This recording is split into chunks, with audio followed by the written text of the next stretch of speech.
আজ এক ঐতিহাসিক মুহূর্ত, সতর্ক থাকুন, ইঙ্গিত কিন্তু ভয়ঙ্কর। ইরান এবং আমেরিকা পরমাণু আলোচনায় বসেছে, কিন্তু ইরান থেকে আমেরিকা তাদের সমস্ত নাগরিককে দ্রুত গতিতে সরে যেতে বলেছে, জরুরি নোটিশ জারি করেছে।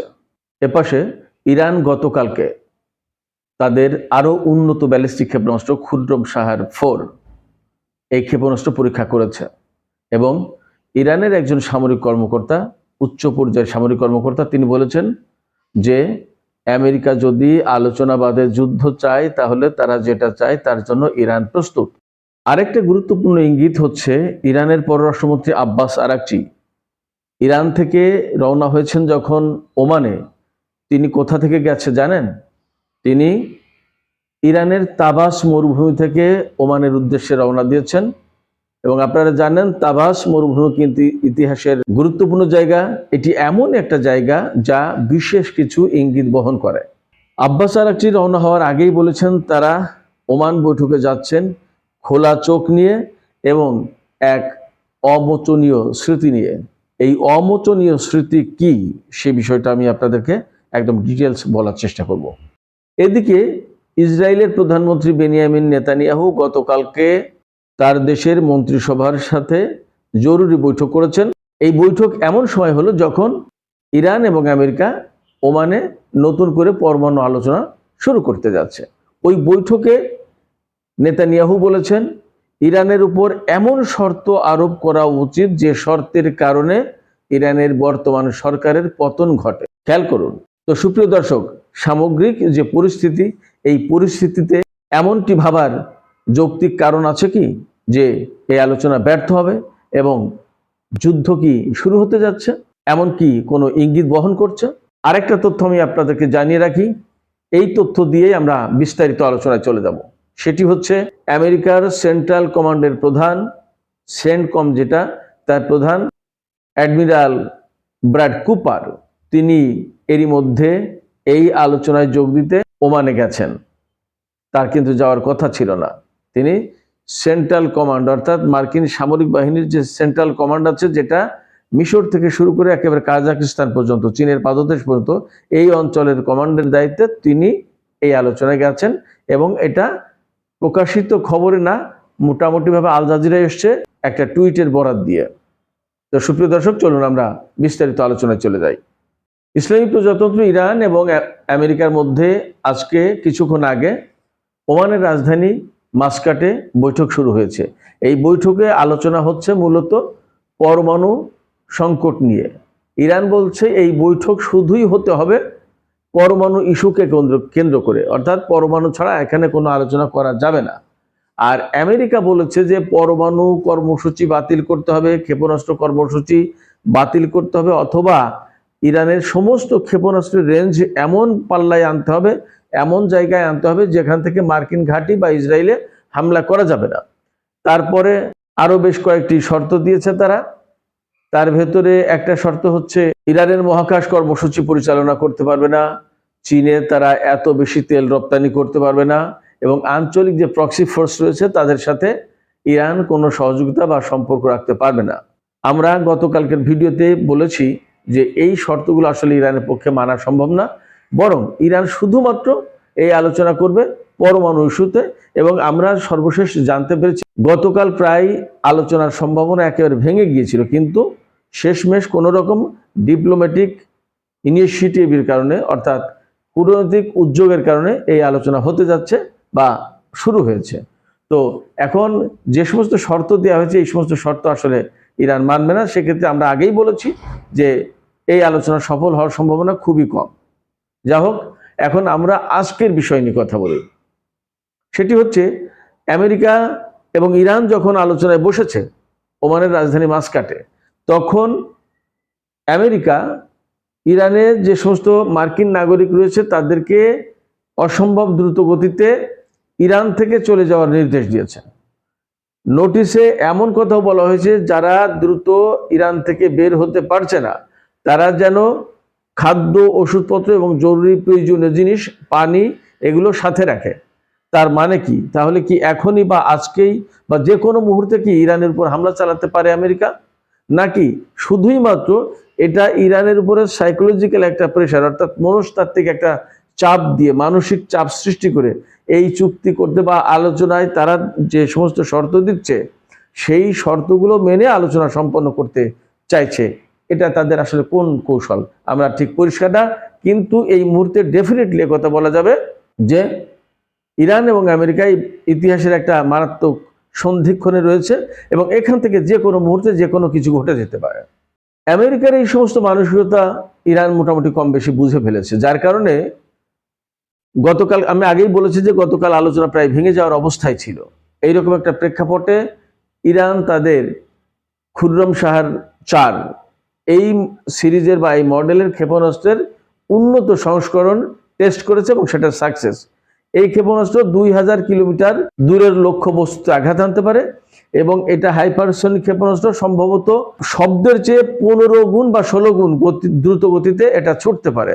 তার মানে ইরান থেকে যদি ইসরায়েলে হামলা চালায় তাহলে 1-1.5 মিনিট বা 2 মিনিটের ভিতরে ইসরায়েলে আঘাত আনবে এবং এই ক্ষেপণাস্ত্র প্রতিহত করার, ইন্টারসেপ্ট করার, ঠেকানোর কোনো প্রতিরক্ষা ব্যবস্থা ইসরায়েল বা আমেরিকার হাতে নেই।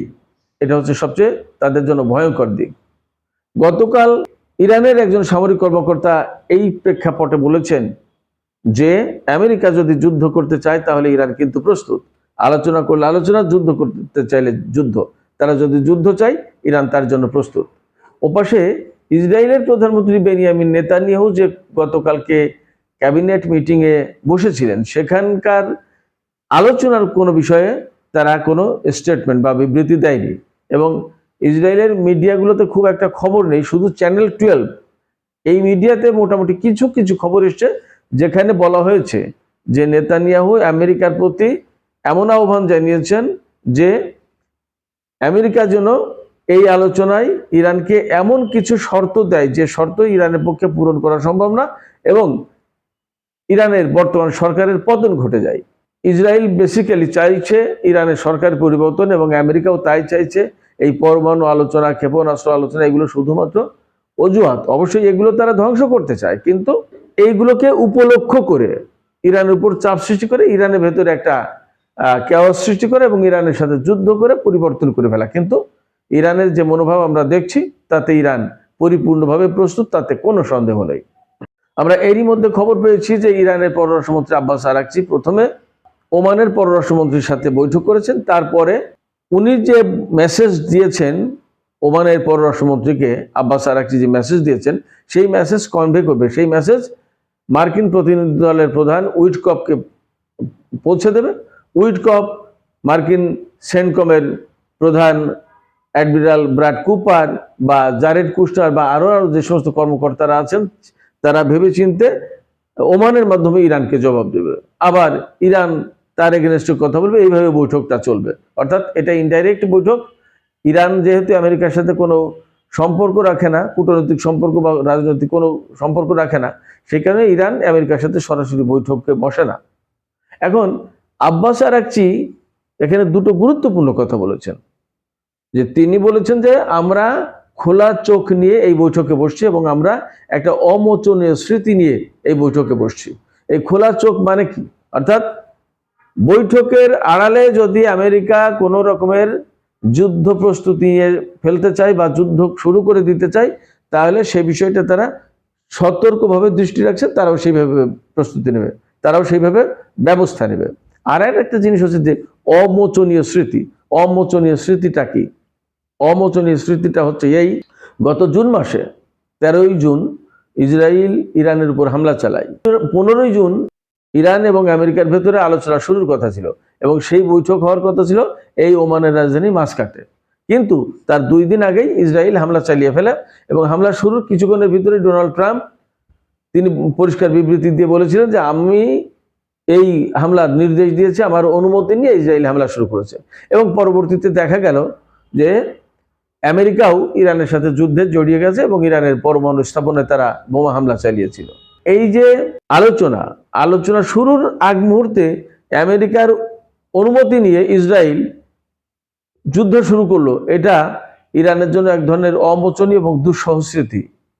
কারণ একটা ডিপ্লোম্যাটিক একটা পদক্ষেপ ছিল, তৎপরতার প্রচেষ্টা ছিল, সেই প্রচেষ্টাকে বানচাল করে দিয়ে ইসরায়েল হামলা চালালো এবং তাতে আমেরিকা অনুমতি দিল। এটা ইরানের জন্য একটা দুঃসহ স্মৃতি, বিশেষ করে কূটনীতিকদের জন্য, পররাষ্ট্রমন্ত্রী আব্বাস আরাগচির জন্য তো বটেই।